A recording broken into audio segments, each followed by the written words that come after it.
State played their first game in 10 years last night. The Zags took the W in the kennel. Setting the Coug affiliation aside here, it's awesome to have that rivalry back. It was a great environment in Spokane, and it's always going to be a good game in the kennel. Come on. The first half, back and forth. Second half, though, the Zags, they took it away. Here's Graham Ike muscling through. Ike pops it up. Hook shot. Good for 2 of Ike's 21 points on the night. Ben Gregg goes under and around for 2. He makes the shot. Misses the high five from Ike. That's all right, though. Cougs freshman, Case Why Not, out to Lawan Watts, who gets it to ND Okafor. Quick layup for ND, and a quick steal lets Okafor come back down. Cap off a 4-point sequence for Washington State. They're only down by 3 heading into halftime, so the Zags know that they got to turn up the heat, and Nolan Hickman is no exception. Number 11, hot from 3. That's 1 triple, good from downtown. Here's another triple for Nolan Hickman. Those were 2 of 5 threes that he had against the Cougs. Nate Calmese hits 1-2 in the final minutes and helps the Cougs cut their lead, but the Bulldogs win by 13 in McCarthy Athletic Center.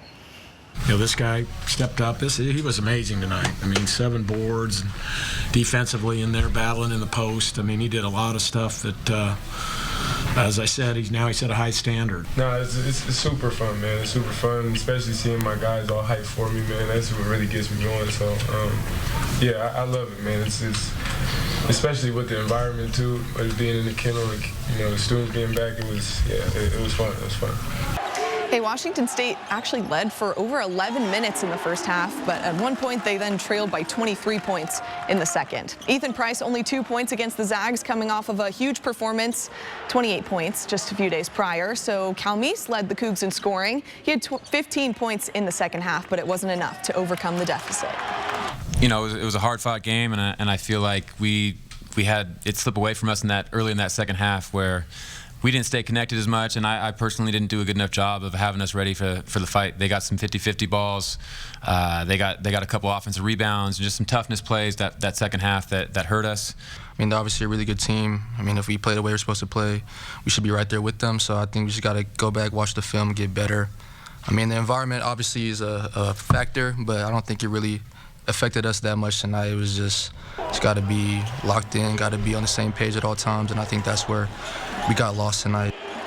Well, WSU has now lost to the worst team in the conference and the best team in the conference in a matter of 3 days' time. So it might feel like a kind of back to the drawing board moment for them continuing on through the rest of their season. But if we're looking at last night's stat sheet, it's pretty comparable. Graham Ike again led the Zags with 21 points, 5 boards. Nolan Hickman right behind him with a season high of 19 and 7 rebounds.